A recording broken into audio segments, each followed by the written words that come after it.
মান মৰ্যাদা কৃষ্টি সংস্কৃতি আমি অসমৰ ৰাইজৰ আমি সকলোৱে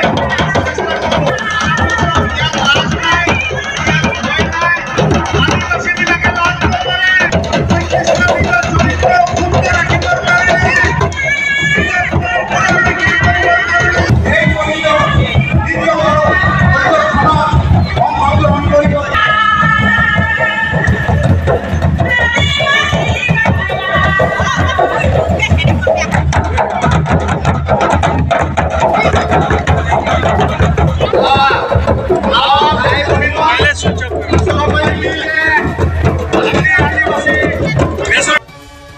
মৰাণৰ সেউজ সংঘৰ প্ৰেক্ষাগৃহত আদিবাসী জাগৰণ মঞ্চৰ উদ্যোগত বিশ্ব আদিবাসী দিৱস উদযাপন।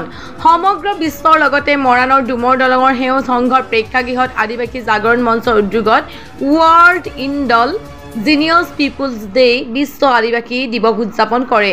সভাত সংগঠনটোৰ নেতাসকলে জনজাতিকৰণ আদিবাসীসকলৰ প্ৰাপ্য অধিকাৰ, গতিকে ৰাজ্যখনত থকা আদিবাসীসকলে নিজৰ গণতান্ত্ৰিক অধিকাৰ সাব্যস্ত কৰিবই। বিশ্ব আদিবাসী দিৱসত সংগঠনটোৰ নেতা কৰ্মীয়ে জনজাতিকৰণ, ভূমি পটা আৰু আদিবাসী শ্ৰমিকসকলৰ মজুৰি বৃদ্ধিৰ ওপৰত অধিক গুৰুত্ব প্ৰদান কৰে। অতি শীঘ্ৰে আদিবাসীসকলক জনজাতিকৰণ কৰিবলৈ চৰকাৰক দাবী জনায়। অন্যথাই আদিবাসীসকলে গণতান্ত্ৰিক আন্দোলন কৰিবলৈ বাধ্য হ'ব বুলিও ঘোষণা কৰে। দুৰ্ভাগ্যৰ কথা, বৰ্তমান চৰকাৰে যি ধৰণৰ জাত আৰু ধৰ্মক লৈ কিনে ৰাজনীতি কৰিব বিচাৰিছে, স্বাভাৱিকতে এনেকুৱা জাত পাত আৰু ধৰ্মক লৈ কিনে ৰাজনীতি কৰিলে সাম্প্ৰদায়িক পৰিস্থিতি সৃষ্টি হোৱাটো স্বাভাৱিক। কাৰণ চবৰে ধৰ্ম মহান, চবৰে জাতটো নিজৰ কাৰণে মহান। এই লোকৰ জাতক, লোকৰ ধৰ্মক অৱমাননা কৰাটো আৰু তেওঁলোকক লৈ মানে ৰাজনীতিকৰণ কৰাটো দুৰ্ভাগ্যৰ কথা, কৰিব নালাগে। কিন্তু বৰ্তমানৰ মুখ্যমন্ত্ৰী হিমন্ত বিশ্ব শৰ্মা ডাঙৰীয়াই অসমত এই জাত পাতৰ ৰাজনীতি কৰি হিন্দু মুছলিম এই জাত পাতৰ ৰাজনীতি, ধৰ্মৰ ৰাজনীতি কৰি যি ৰাজনীতিৰ বিভাজন আনিব বিচাৰিছে, ৰাজনীতিৰ যোগেদি ফায়দা হাসিল কৰিব বিচাৰিছে, ই গৰিহণাযোগ্য। আমি তেওঁক গৰিহণা দিছোঁ, এনেকুৱা ধৰণৰ কৰিব নালাগে। শেহতীয়াকৈ আমি যিটো দেখিলোঁ, আমাৰ কামাখ্যা প্ৰসাদ তাছা ডাঙৰীয়া, আমাৰ চাহ জনগোষ্ঠীৰ এজন নেতা, আমাৰ সন্মানীয় MP হয়, তেওঁৰ যিটো বক্তব্য সেইটো কিন্তু অসমৰ জনসাধাৰণৰ কাৰণে একেবাৰে গ্ৰহণযোগ্য নহয়। তেওঁ যিবিলাক কথা ক'ব বিচাৰিছে সেইটো আচলতে আমাৰ মাজত এতিয়া আমাক চাহ জনগোষ্ঠী আদিবাসীসকলক ভাগ ভাগ কৰিবলৈ বিচৰা হৈছে। আমাৰ আদিবাসীসকলক জনজাতিকৰণ কৰিবৰ কাৰণে ধৰ্মৰ প্ৰয়োজন নাই, জনজাতিকৰণ কৰিবৰ কাৰণে জাতৰ প্ৰয়োজন।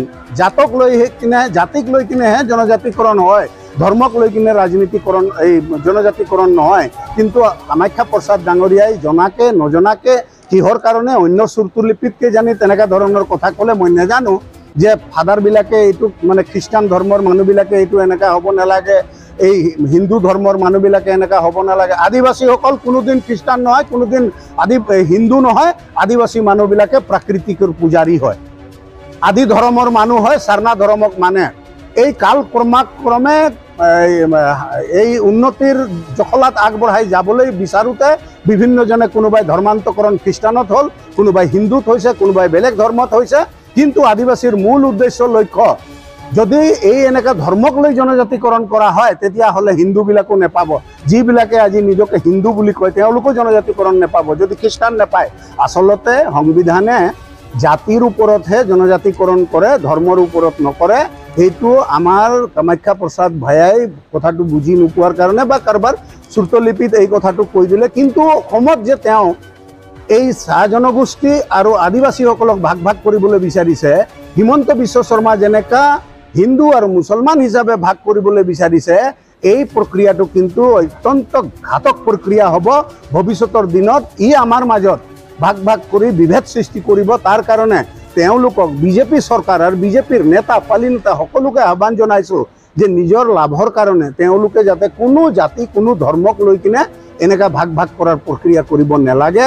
শেষত কম যে মুখ্যমন্ত্ৰী ডাঙৰীয়া, আপুনি 6 জনগোষ্ঠীক জনজাতিকৰণ শীঘ্ৰেই দিয়ক। আদিবাসী লোকসকল, চাহ জনগোষ্ঠী আদিবাসী পৃথিৱীৰ আদিম আদিবাসী হয়। এওঁলোকক ভাৰত স্বাধীন হোৱাৰ পাছত ভাৰত সংবিধান যেতিয়া ৰচনা হ'ল, সেই সংবিধানত অনুসূচিত জাতি আৰু অনুসূচিত জনজাতি হিচাপে স্বীকৃতি দিয়া হ'ল।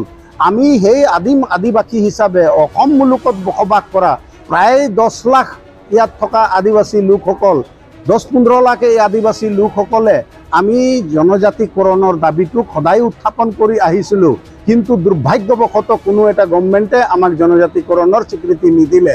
শেহতীয়াকৈ বিজেপি গভৰ্ণমেণ্টে 36টা জনগোষ্ঠীক 36টা জাতিক তেওঁলোকে জনজাতিৰ স্বীকৃতি দিব পৰা বৈশিষ্ট্য আছে বুলি RGIয়ে হেৰি কৰিলে, এলাউ কৰিলে, ৰাজ্যসভাত প্ৰস্তাৱ ৰাখিলে, লোকসভাত বিল ৰাখিলে, কিন্তু তেওঁলোকৰ এইবিলাক ভেকু ভাওনা হৈছে। আচলতে আসামৰ চিফ মিনিষ্টাৰ হিমন্ত বিশ্ব শৰ্মা ডাঙৰীয়াৰ এইটোৰ সদিচ্ছাৰ অভাৱ দেখিবলৈ পোৱা গৈছে, যাৰ কাৰণে তেওঁ একবাৰ কমেণ্ট কৰিছিলে যদি এইবিলাকক জনজাতিকৰণ কৰি দিয়া হয় তেতিয়াহ'লে অসমত ব্লাডছেড সৃষ্টি হৈ যাব পাৰে। শেহতীয়াকৈ তেওঁ ক'ব বিচাৰিছে যে জনজাতিকৰণৰ যিটো ইয়াৰ ৰিকমেণ্ডেশ্যন এজনীয়া কমিটি বনাই হেৰিত পঠোৱাৰ ব্যৱস্থা আছিলে, দুৰ্ভাগ্যবশতঃ সেইটোকে আজিলৈকে তেওঁলোকে পঠোৱা নাই। আৰু সেইকাৰণে আমি জনজাতিকৰণ পোৱাৰ সম্পূৰ্ণ অধিকাৰ আছে।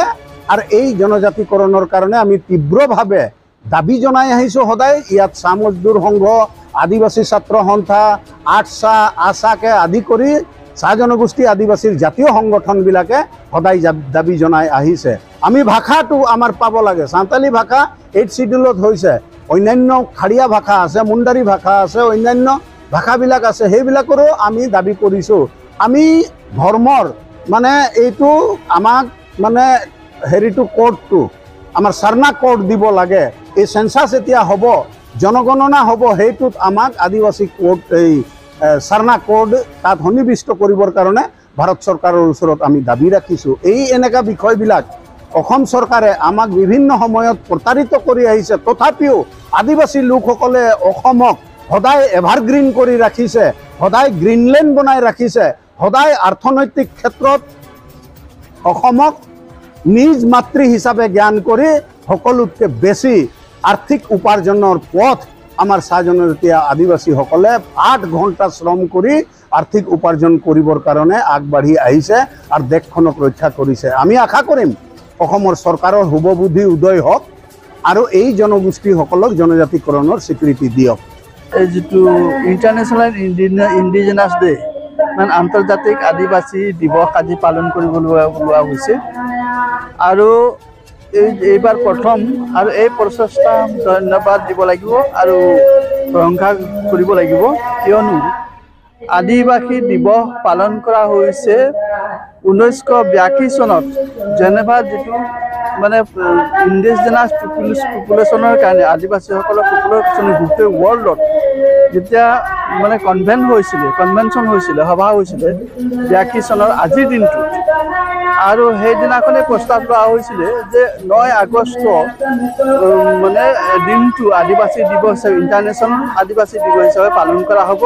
হয়, আমি মৰাণৰ ডুমৰ দলঙত প্ৰথমবাৰ বিশ্ব আদিবাসী দিৱস আয়োজন কৰিছোঁ। এই বিশ্ব আদিবাসী দিৱসত আমি ওৰাং, মুণ্ডা, খাৰিয়া, চাওতাল, গঁড়, গোৱালা যিমান আমাৰ আদিবাসী সমাজ আছে সকলোৱে মিলিজুলি একত্ৰিতভাৱে আমি এই প্ৰগ্ৰামটো আয়োজন কৰিছোঁ। ইয়াত হিন্দু, খ্ৰীষ্টিয়ান, চাংচাৰী, চাৰ্না যিকোনো ধৰ্মত আমাৰ আদিবাসী লোক আছে, সকলোৱে আমি একত্ৰিতভাৱে এই প্ৰগ্ৰামটো কৰিছোঁ। আৰু আমি আপোনালোকৰ মাধ্যমেৰে আমি সমগ্ৰ অসমবাসী, সমগ্ৰ জনতাক আমি এটা কথা জনাই দিব বিচাৰিছোঁ, আদিবাসী লোকসকল হ'ব পাৰে বিভিন্ন ধৰ্মত আছে, সেইটো বেলেগ কথা, কিন্তু জাতি হিচাপে আমি এক আছোঁ আৰু আমি সদায় এক হৈ থাকিম। এই বিজেপি নেতৃত্বাধীন চৰকাৰখনে আমাক আদিবাসী লোকসকলক বিভিন্ন ভাগত বিভক্ত কৰিব বিচাৰিছে।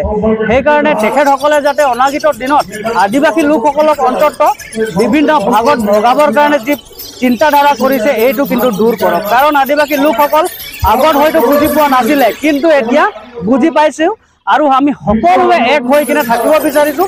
একত্ৰিতভাৱে আমি অনাগত দিনত আমাৰ যি প্ৰাপ্য আৰু অধিকাৰ আমি ল'বৰ কাৰণে সাজু। ধন্যবাদ। জয় জোহাৰ, জয় আদিবাসী, জয় অসম।